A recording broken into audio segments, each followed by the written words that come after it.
Welcome to the last of our lecture series, and let us recite the universe in its purity in a mantra form 7 times. Om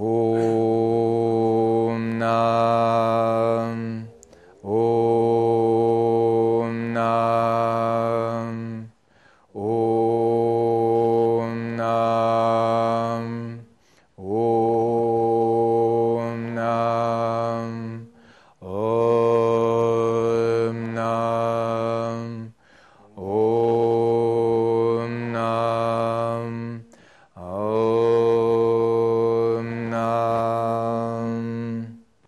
Thank you very much.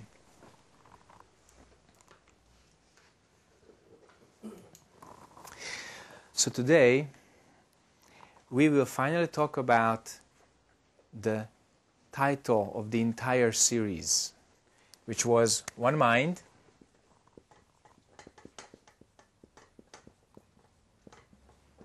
One Chance.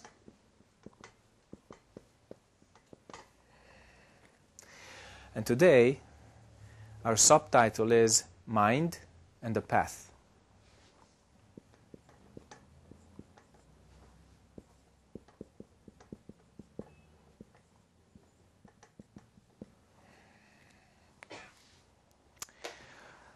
You may wonder why we had this title, One Mind, One Chance.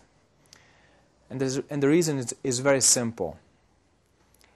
As we pointed out in Lecture 1 and 2, there are an increasing number of human beings on this planet. This increase is incredible. Most of these human beings who are part of this exponential curve, we do not know that we have something in common. We do not know that we have something which we can call human nature, call Buddha or God or Absolute, but most of us are not aware of it. And because of that, we take a fundamental view as a dualistic view. And we take a dualistic view as a fundamental view. And that's where all the enmity, the anger, the excessive desire, and ignorance come from. If we practice, and by some good chance we enter the path, not necessarily the Buddhist path or Zen path, but any kind of path which leads from illusion to reality, from ignorance to enlightenment, we realize this one mind. And that can give us one chance. One chance to do things differently.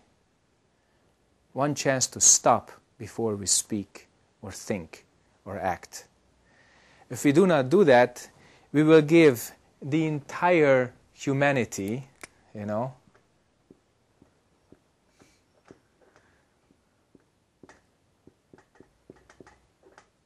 which we are here, 6.6 billion people.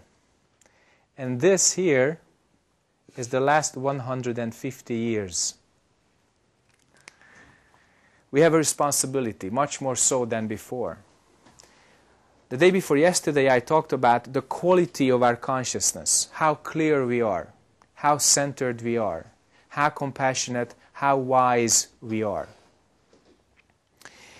With this kind of workload that we have, 6.6 billion human beings, these qualities are very precious and very much high in demand. If we do not develop these qualities, then the quality of our lives will decrease, will plunge, and humanity can render itself into chaos. In some parts of the world it's already showing, from excessive weather patterns to eruptive social patterns or declining or tumultuous financial or political phenomena. All of them come from our thinking, from the dualistic thinking which creates anger and desire, which creates attachments, a false sense of a fixed identity, which is necessarily against another type of fixed identity.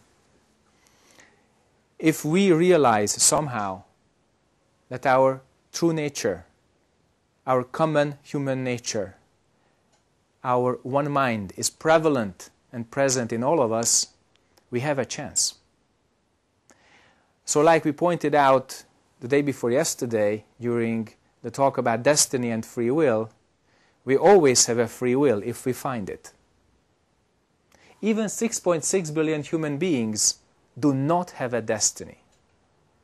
So it's incorrect to say that we are destined as a race. We are not. But it takes a lot of effort, a lot of suffering, and a lot of recognition to come to an awakening. And let me repeat, any kind of framework, any kind of way is good for awakening. It doesn't have to be Buddhist, it doesn't have to be Zen. But if we do not wake up, then our false views, our ignorance solidify into the karma which we think we cannot change. And then that becomes our destiny. In Zen, it's really interesting that we do not believe that outside entities control us. And it's wonderful. Finally, that gives human beings some responsibility. But do we really want that? Do we really want to take responsibility? It's wonderful that we have the 6 plus 4 worlds in altogether the 10 directions. Yet we do not say that any of these realms control us. When we chant, when we sit, when we bow, we open the correct gates. We make the right alliances.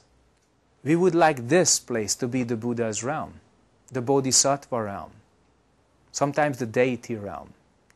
We already share it with another form of visible consciousness, the animal realm. But how? And why? So all these questions, they come to one point.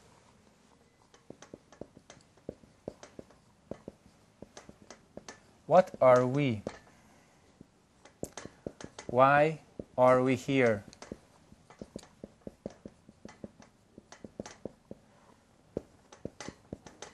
What is our job, if any? All these 3 questions are actually one question.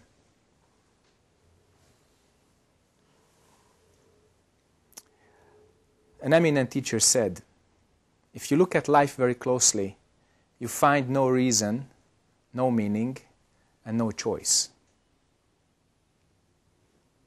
But if you stop at that point, you will fall into emptiness. So it's only 50% of the truth. Because when you really attain this no reason, no meaning, no choice, then big reason, big meaning, big choice will appear. And to make that clear, let me come back to a previously mentioned topic, which is the Zen Circle.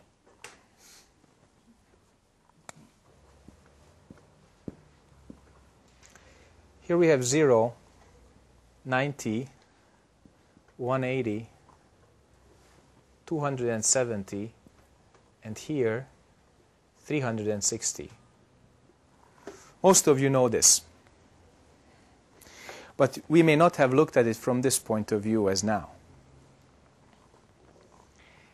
Also, we should not forget this really hot, increasing population,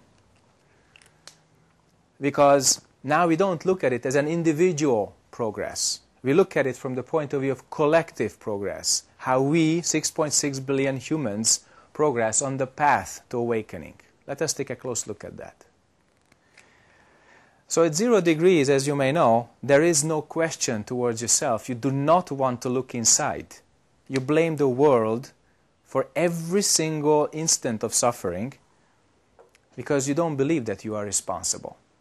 You do not see it that way. You blame the world, you blame your family, you blame another human being, but you are completely shutting down on yourself. Now, in one way or another, this 0 degrees, this hard and fast I, this strong attachment I, cracks open and you start to understand. And you start to understand that the world has an effect on you, but you also have an effect on the world. We create this world, but this world also somehow conditions us. In other words, in Buddhist terms, form is emptiness, emptiness is form. In this situation, we realize our mutual interdependence, and at least intellectually, we start to fathom, we start to realize how this world operates. So, 0 was darkness. 90 is understanding. 90 is understanding, and that's when you have exhausted the library books, that's when you have talked, to your friends extensively. At 90 degrees, you're a good Buddhist, a good Christian, a good Muslim. Anybody who immersed himself or herself in some kind of transcendental, religious or spiritual path, and if the path is correct and understanding is not blocked, there are no taboos, there are no hindrances, there are no secret books that cannot be read just by a few privileged persons. So here, understanding is complete. But we also see that understanding alone cannot help us. Understanding is a good conference. It's an international meeting on a hot issue, on a pressing political matter. If we look at group karma, okay? And then we see that the resolutions have to be implemented, okay? How do we do that? We come to a compromise. And the compromise is that understanding is not enough. We have to have something we call attainment. We have to really, truly feel what the path is about, what our decisions are about, okay? So I can call this way, in our framework, 180 degrees is attainment. Through your wisdom, through your compassion, you truly attain what humanity is about, and you go even deeper and you attain our substance, this one mind, okay? Because without truly putting yourself to the other party's shoes, to the other party's situation, you cannot realize the impact of your decisions, okay? That's why these 3-way talks, 4-way talks, all kinds of agreements take so long, because it takes a lot of effort for people to shift sides and actually imagine that you are on the other side. And you have to understand each other's viewpoints very, very clearly, each other's situation. And then a correct relationship and a correct function is possible. So here, this is attainment. But out of this attainment comes compassion, mutual understanding, mutually perceiving what the other is going through. And when we have this wisdom, compassion,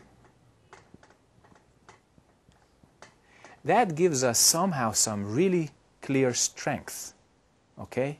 Because it's on the very foot of reality. It's on the very foundation of reality. Not some idea, not some fundamentalist belief, not some superstition, but it's based on attainment, so it gives you true strength. That's when your views are not on quicksand, but on solid rock. Is it familiar? We need that. No matter who teaches that, we need that. So when this attainment has some fruit, then at 270, we can change. Originally, if you look at the Zen Circle, it's the point of magic and miracles. And everybody is expecting that we would see something supernatural. These days, we would be happy with just something natural, the way it is supposed to be, the way it has always been. But this way, this natural way, is being disturbed these days and these years. So here at 270, there's a chance for changing what was impossible before.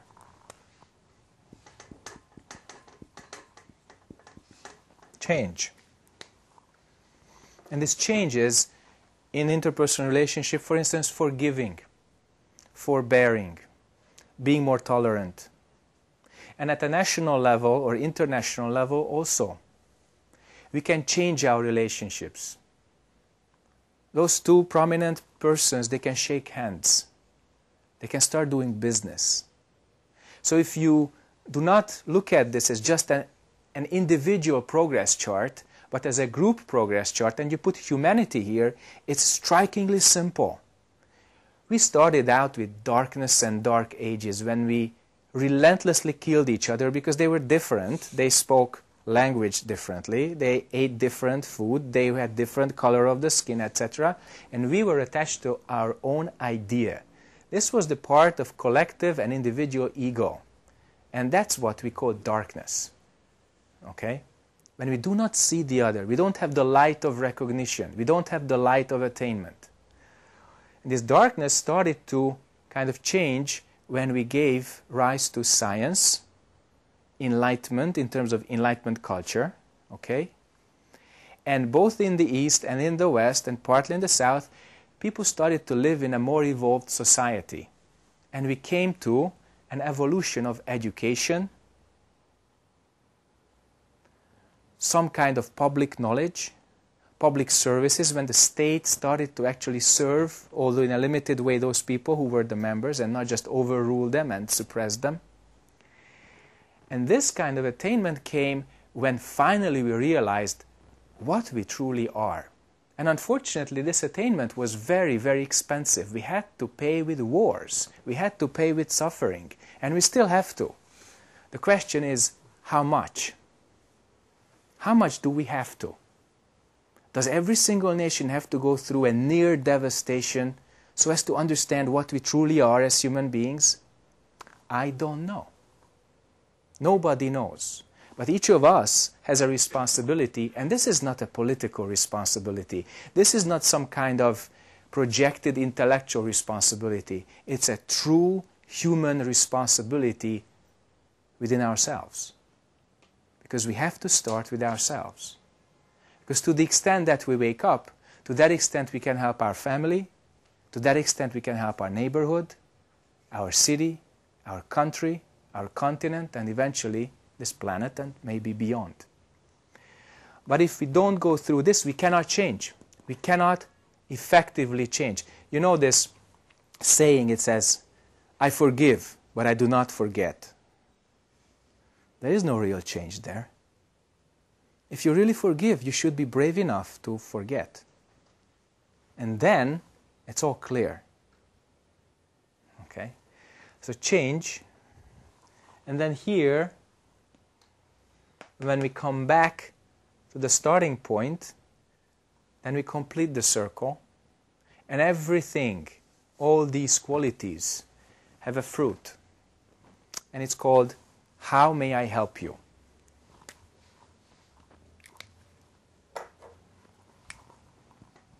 How may I help you?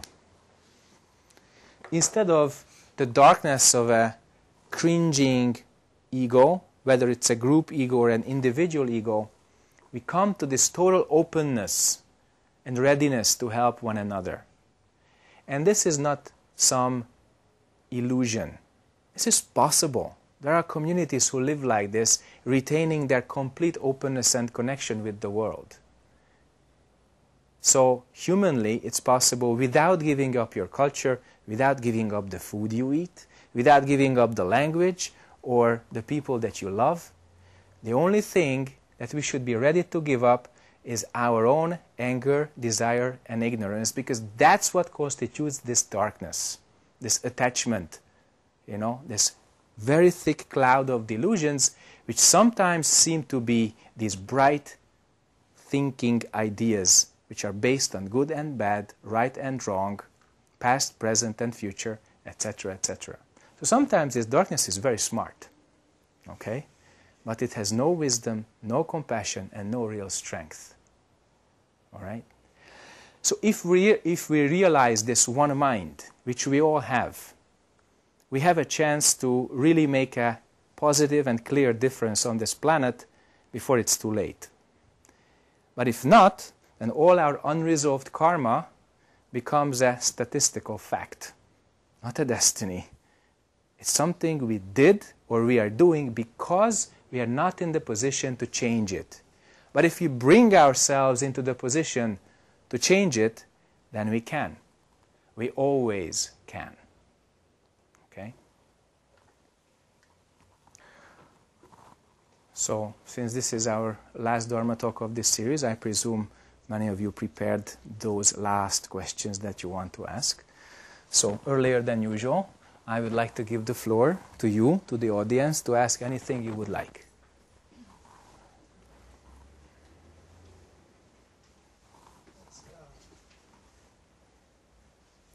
I forgot the question again. What are some good karma things, or what are some bad karma things that, I guess, what's the difference between the two? Good karma gets you out of suffering. Bad karma makes more suffering for you and the rest of the world.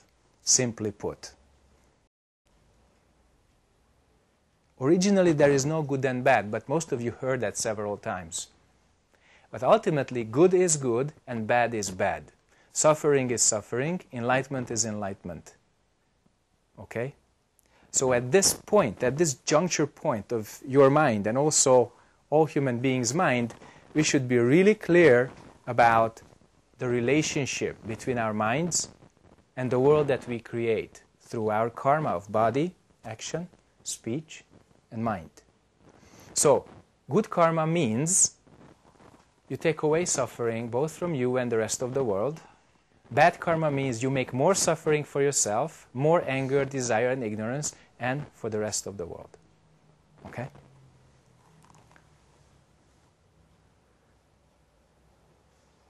Thank you. You're welcome. More questions? After a couple of years of practice, my mind is much more clear, and I feel much freer and happier. But after that first pink cloud, I came down from the pink cloud, and all of a sudden I feel like homeless, and at the same time I feel connected to everything. And so I wanted to share this incredibly extraordinary state of mind with people in my surroundings. And but I realized that it's also my part of ego that was remnant that didn't go away.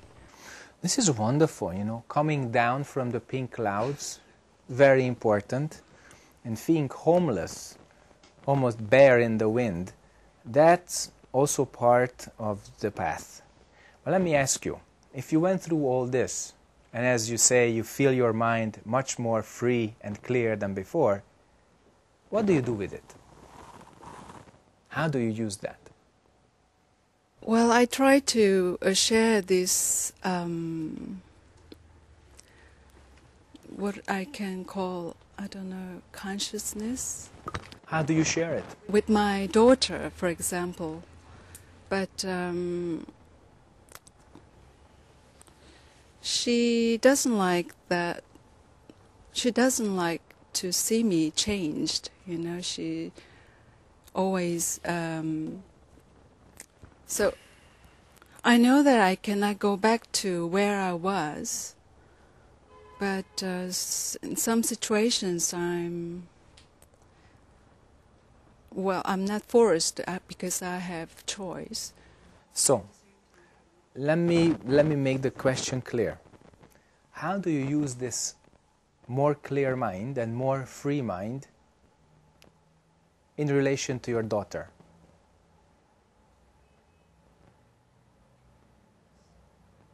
You only talk about it? That's the problem. That's why she doesn't like it. She does not understand what mommy means. Okay? You know that this strong family relationship of mother and child, it doesn't get realized in words and speech most of the time. Of course, a significant part of it is words and speech, but most of it, it's not. So please, if you want to really cherish your relationship with your daughter, do not talk about your experiences in your consciousness. It's not necessary. Your daughter will not benefit from that. Instead, she would think, Mommy's a little strange. Mom, why talk to me about that? So, she needs your love. She needs your help. She needs your assistance. She needs your, sometimes, tough education. But she doesn't need your meditation experiences. So spare her from that. No matter how old she is, she's not mature to hear that. Maybe your fellow practitioner, and I hope you sometimes practice with other people, maybe your fellow practitioner would be interested in some sharing because he or she might go through similar states of mind or similar experiences throughout practicing. But even that is not that much necessary. The marvel of practicing together is that we go through the same thing. We see it on each other's face, but we don't have to verbalize it. It's enough if we go through it together, you know. So it's really not like a talking circle of some therapy sessions when people meditate together. It's rather like, you know, getting up to the North Pole. And those folks who spend maybe 6 weeks from, you know, the northern post of Alaska going up to the North Pole, they don't talk much. But they take care of the dogs, they pull the sled, they help each other, save each other's lives, etc. And that forges a bondage stronger than anything else.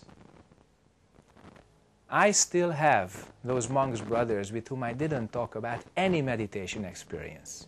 But we developed a mind throughout all our likes and dislikes and any human thing that you can imagine to help each other.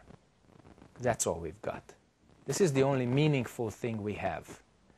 So if we go through thick and thin all our hardships, including, you know, your relationship with your daughter, then it's possible to help her genuinely, as a genuine human being, which is a lot more than just a mother-daughter relationship, you know, a usual parent and child relationship. As parents really, you know, they try to give everything they can to the child, but they cannot give more than what they have inside. Materially speaking, of course, they can give more, and they always do. They always do. But humanly speaking, they cannot give higher qualities than they themselves have. So work on that. That's why your practicing is important, but talking about it, now you already understand, is absolutely unnecessary and may actually put a wall between you and your daughter. Therefore, you may think that practicing is not that good. Actually, practice is great. Why? Here's your pink cloud.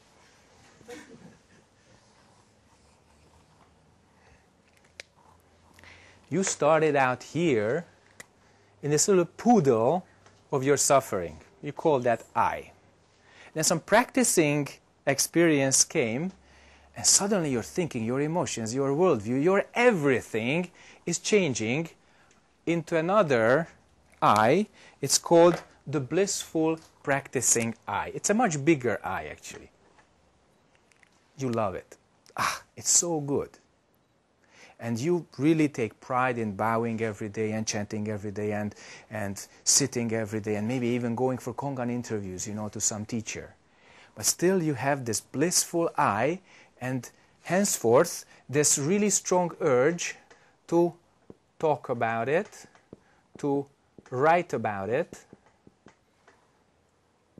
even worse, to teach about it.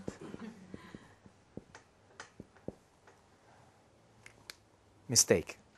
That's why an eminent teacher says, opening mouth is already a big mistake. So what I'm doing is also a big mistake. But I hope that this mistake may help you. Okay? That's the only reason. So if we can just do that without this, then soon, very, very soon, we can lose this cloud and come down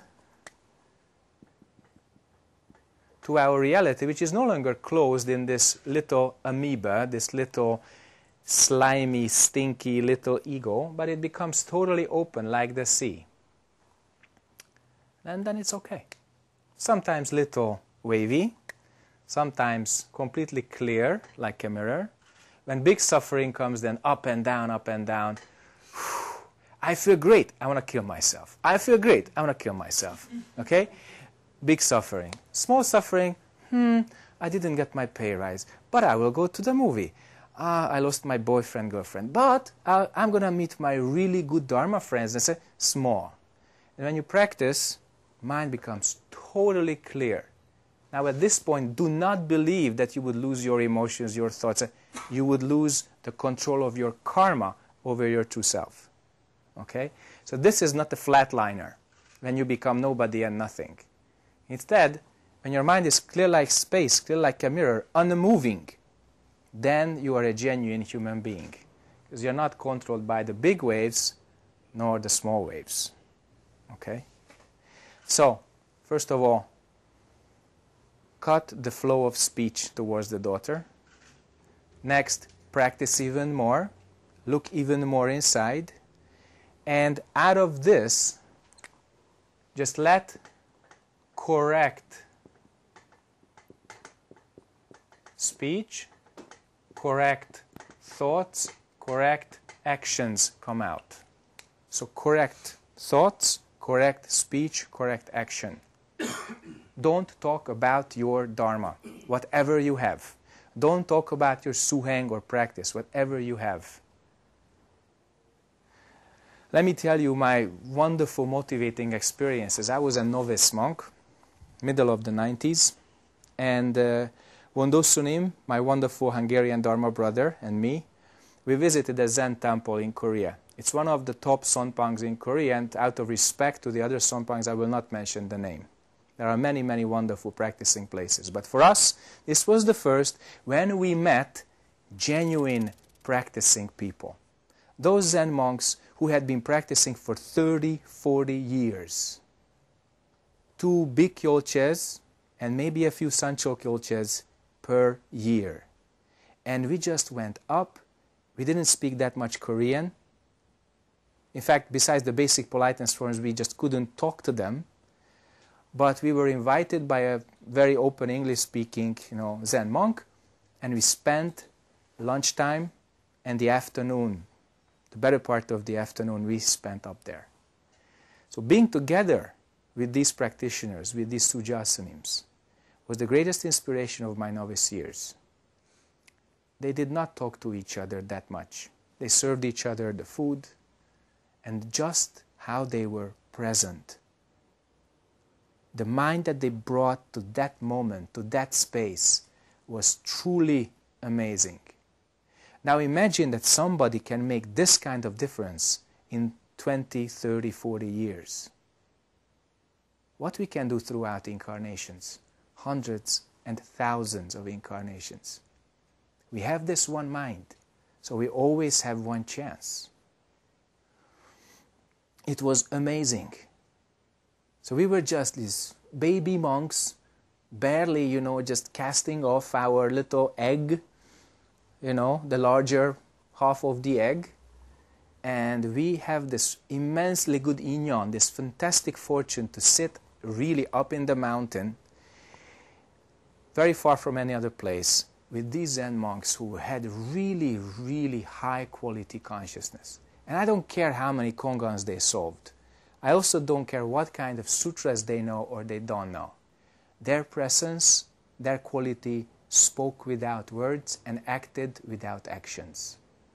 And that was something truly motivating. It's an image, like a slide, a snapshot, which I take for the rest of my life. And I hope not just for this life, but for many lifetimes to come. Okay? More questions? So you said don't teach the karma, or don't teach the Dharma to the children? I didn't say that. Don't talk about your practice to your daughter. It's different. Immediately, it's wonderful you said that, because we have to clarify this. Because what is Dharma for the children? Okay? For a 2-year-old, learn how to take a poop, or how to take a pee. For a 3-year-old, how to walk and how to speak, etc. That's all Dharma. So don't think that Dharma is here in these books. Dharma is truly understanding your job through cause and effect and relationship to other people. So Dharma is not really the 84,000 books left by the Buddha and some commentators. Okay? So what you see in Haines are carved into wood blocks. It's a wonderful heritage. But children have nothing to do with that, per se. Okay? They have to do everything with the spirit of all that teaching. Truly understanding our human nature, our human job, at their level. This is underlined 3 times, at their level. Okay? So teaching cause and effect children is actually not difficult. You just have to answer their questions. You have to address their issues. You have to treat their problems. Because they always present you with a question, with a problem, with an issue, either because they want something, or they made some mistake, or they are hungry or thirsty, they're missing. It's so easy to actually teach the kids. You just have to answer their questions, address the situation, etc. But don't talk about these books, because they will not understand. They don't need this. If they have some karma with a certain type of Dharma, the Buddha's teaching or some other teaching, they will ask. There's nothing stronger than a volunteer heart. So they have to come to the Dharma by their own will, by their own effort. Okay? So now, the rest of the question, please. Oh, that was the question, that's it. Great. Anything else? Oh no, I was expecting you to say, I don't know, they'll just... Evaporated the rest. That's correct. Anybody else? I just thought it was interesting how different it is from, say, a lot of Christian churches that would say you have to learn, when they're children. Originally no difference. Originally no difference. Kids are the same everywhere. Adults are also the same everywhere, but they forgot. Okay? So, more questions? Would you tell me a little bit about yourself? Example, I don't know, 원강사. I don't know. Let's talk about how many Sunim and life and so on. Let's talk about. Bosanim, can I respectfully ask you that we do not waste our time with that? Talking about myself is totally useless. Talking about Wonkwangsa is not necessary, because this temple which we are building in Hungary for all beings can always be seen, soon heard, and checked out at wonkwangsa.net. And this country is wired. Okay? Totally, absolutely wired. And that's where my answer ends. Please take a look. You're welcome to write us, visit us, and that's it. Thank you so much. Next question. Go ahead. I'm not sure if my question is proper, but do you attain the enlightenment? What color is the wall? White. Correct. Then you attained white wall enlightenment right now.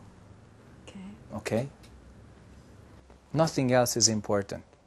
And if you wish, you can make further steps. You want a deeper enlightenment, then you say, oh, why is the sky blue? That's the next question. And if you answer that, your mind opens even more. Many people believe that asking this question when people mention the word enlightenment is a kind of escape. You know? No. Actually, you would be surprised how many people do not see the wall as white. They have some idea. Okay? Or if they see this wall clearly, they cannot see another human being clearly. You know, it's very easy to see the color of the wall. But how meticulously do you see another person's mind, another person's emotions or kibun, or another person's thoughts? Okay? So reflecting reality as it is, it's really a big task when it comes to human beings. So, the color of the wall, the state of your own consciousness, do you see them equally clearly? Wonderful. Yeah, so continue. And then try to see another human being just as clearly and help them. Then that's not just enlightenment, but enlightenment in correct situation, relationship and function. Okay? Situation is really when you stop and look. Relationship is when you connect. And function is when you really do it. Sometimes the best function is to stay still. That's also a good function. Okay? Because when we studied this, just do it, at first we believed in our overactive Western culture, just do it means always this, like a machine which never stops. No. Sometimes the best action is really to stay still and observe very clearly when and what you need to do. Timing is everything. Everything. Okay? Good. More questions?